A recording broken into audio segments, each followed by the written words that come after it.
جب وہ نوجوان اپنے والد کو لے کر آیا تو نبی کریم صلی اللہ علیہ وآلہ وسلم نے فرمایا آپ کا بیٹا آپ کی شکایت کرتا ہے، کیا آپ چاہتے ہیں کہ اس کا مال چھین لیں؟ والد نے عرض کیا یا رسول اللہ صلی اللہ علیہ وآلہ وسلم آپ اسی سے پوچھ لیں کہ میں اس کی پھپھی، خالہ یا اپنے نفس کے سوا کہیں خرچ کرتا ہوں۔ نبی کریم صلی اللہ علیہ وآلہ وسلم نے فرمایا کہ بس حقیقت معلوم ہو گئی۔ اس کے بعد آپ صلی اللہ علیہ وآلہ وسلم نے اس کے والد سے دریافت فرمایا وہ کلمات کیا ہیں جو تم نے دل میں کہے اور تمہارے کانوں نے بھی ان کو نہیں سنا؟ اس شخص نے عرض کیا یا رسول اللہ صلی اللہ علیہ وآلہ وسلم جو بات کانوں نے بھی نہیں سنی اس کی اطلاع آپ صلی اللہ علیہ وآلہ وسلم کو ہو گئی۔ پھر اس نے کہا کہ میں نے چند اشعار دل میں پڑھے تھے۔ نبی کریم صلی اللہ علیہ وآلہ وسلم نے فرمایا وہ اشعار ہمیں بھی بتاؤ۔ اس صحابی رضی اللہ تعالیٰ عنہ نے عرض کیا میں نے دل میں کیا کہا تھا، میں نے تجھے بچپن میں غذا دی اور جوان ہونے کے بعد تمہاری ہر ذمہ داری اٹھائی، تمہارا سب کچھ میری کمائی سے تھا۔ جب کسی رات تمہیں کوئی بیماری پیش آ گئی تو میں نے رات گزاری، مگر سخت بیداری اور بے قراری کے عالم میں، مگر ایسے جیسے کہ بیماری تمہیں نہیں مجھے لگی ہوئی ہے، جس کی وجہ سے تمام شب روتے ہوئے گزار دیتا۔ میرا دل تمہاری ہلاکت سے ڈرتا رہا، اس کے باوجود کہ میں جانتا تھا کہ موت کا ایک دن مقرر ہے۔ جب تم اس عمر کو پہنچ گیا تو پھر تم نے میرا بدلہ سخت روی اور سخت گوئی بنا لیا، گویا کہ تم ہی مجھ پر احسان و انعام کر رہے ہو۔ اگر تم سے میرا حق ادا نہیں ہو سکتا تو کم از کم اتنا ہی کر لیتے جیسا ایک شریف پڑوسی کیا کرتا ہے، تو نے مجھے کم از کم پڑوسی کا حق ہی دیا ہوتا، میرے ہی مال میں مجھ سے بخل سے کام نہ لیا ہوتا۔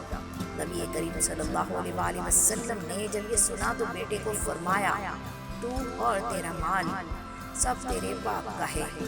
اولاد کے ستائے باپ کے دل سے نکلے الفاظ کس طرح عرش الہی تک پہنچے اور رحمت الہی جوش میں آئی، اس حقیقت سے انکار نہیں کیا جا سکتا کہ والدین دنیا کی سب سے بڑی نعمت ہے۔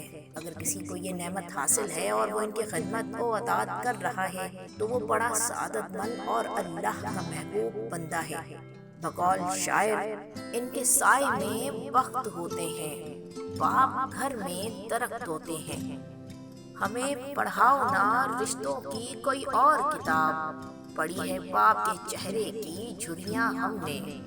قرآن پاک کے احکامات اور فرامین رسول اللہ صلی اللہ علیہ وآلہ وسلم میں جا بجا والدین کی خدمت و اطاعت کا حکم دیا گیا ہے۔ اولاد کی بہترین تعلیم و تربیت کی غرض سے والد کا کردار ذرا سخت ہوتا ہے، جبکہ اس کے برعکس ماں کی حد سے زیادہ نرمی اور لاڈ پیار سے اولاد نڈر اور بے باک ہو جاتی ہے، جبکہ والد کی سختی، نگہداشت اور آنکھوں کی تیزی سے اولاد کو من مانیاں کرنے کا موقع نہیں ملتا۔ شاید یہی وجہ ہے کہ اولاد باپ سے زیادہ ماں کے قریب ہوتی ہے، لیکن اولاد یہ نہیں جانتی کہ اس کے والد کو گھر چلانے اور تعلیم اور تربیت کا مناسب اہتمام کرنے کے لیے کتنے پاپڑ بیلنے پڑتے ہیں۔ وہ باپ ہی ہوتا ہے جو اپنے اہل و عیال اور اولاد کو پالنے کے لیے خود بھوکا رہ کر یا روکھی سوکھی کھا کر گزارا کرتا ہے، لیکن پوری کوشش کرتا ہے کہ اس کے بچوں کو اچھا کھانا پینا، تعلیم اور تربیت میسر ہو۔ مجھ کو چھاؤں میں رکھا اور خود جلتا رہا دھوپ میں، مجھ کو چھاؤں میں رکھا اور خود جلتا رہا دھوپ میں، میں نے دیکھا ایک فرشتہ باپ کے روپ میں۔ اولاد کے فرائض میں شامل ہے کہ وہ اللہ تعالیٰ اور پیارے رسول اللہ صلی اللہ علیہ وآلہ وسلم کی نافرمانی کے سوا والدین کے ہر حکم کی تعمیل کرے، ان کی رائے کو ترجیح دے، اور خاص طور پر جب والدین بڑھاپے کو پہنچ جائے تو پھر ان کے احساسات کا خیال رکھتے ہوئے ان سے محبت و احترام سے پیش آئے اور اپنی مصروفیت میں سے مناسب وقت ان کے لیے خاص کر دیں، ان کی دل و جان سے خدمت و اطاعت کریں کہ اسی میں دین و دنیا کی کامیابی، سعادت اور فلاح ہے۔ والد کے متعلق کچھ سنہری اقوال۔ باپ اولاد کے لیے ڈھال ہے جو کبھی اپنی اولاد سے غافل نہیں ہوتا۔ باپ کا حکم مانو تاکہ خوشحال ہو سکو، باپ کی سختی برداشت کرو تاکہ باکمال ہو سکو۔ باپ ایک ذمہ دار ڈرائیور ہے جو گھر کی گاڑی اپنے خون سے چلاتا ہے۔ باپ کے آنسو تمہارے دکھ سے نہ گریں ورنہ اللہ تم کو جنت سے گرا دے گا۔ باپ درخت کی مانند ہے، درخت خود دھوپ برداشت کرتا ہے مگر دوسروں کو سایہ دیتا ہے۔ باپ کے سامنے شفقت اور انکساری سے جھکے رہنا عزت کی بلندیوں تک پہنچا دیتا ہے۔ باپ ایک کتاب ہے جس پر تجربات تحریر ہوتے ہیں، اسے اپنے سے دور مت کرو۔ ماں زندگی کی تاریخ راہوں میں روشنی کا مینار ہے اور باپ ٹھوکروں سے بچانے والا مضبوط سہارا۔ باپ کی موجودگی سورج کی مانند ہوتی ہے، سورج گرم ضرور ہوتا ہے مگر سورج نہ ہو تو اندھیرا چھا جاتا ہے۔ بدقسمت ہے جو باپ کے ہوتے ہوئے اس کی شفقت سے محروم رہے۔ والد کی اطاعت میں اللہ تعالیٰ کی اطاعت ہے، والدین کی نافرمانی اللہ تعالیٰ کی نافرمانی ہے۔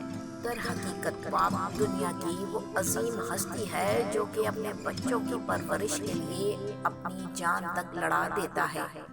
ہر باپ کا یہی خواب ہوتا ہے کہ وہ اپنے بچے کو اعلیٰ سے اعلیٰ معیار زندگی فراہم کرے تاکہ وہ معاشرے میں باعزت زندگی بسر کر سکے اور معاشرتی ترقی میں اپنا کردار ادا کر سکے۔ اللہ رب العزت سے دعا ہے کہ ہمیں صحیح معنوں میں والدین کی خدمت کی توفیق نصیب فرمائے اور ان کا سایہ تادیر ہمارے سروں پر قائم و دائم رکھے۔ یہ کامیابیاں، یہ عزت، یہ نام تم سے ہے۔ یہ کامیابیاں، یہ عزت، یہ نام تم سے ہے۔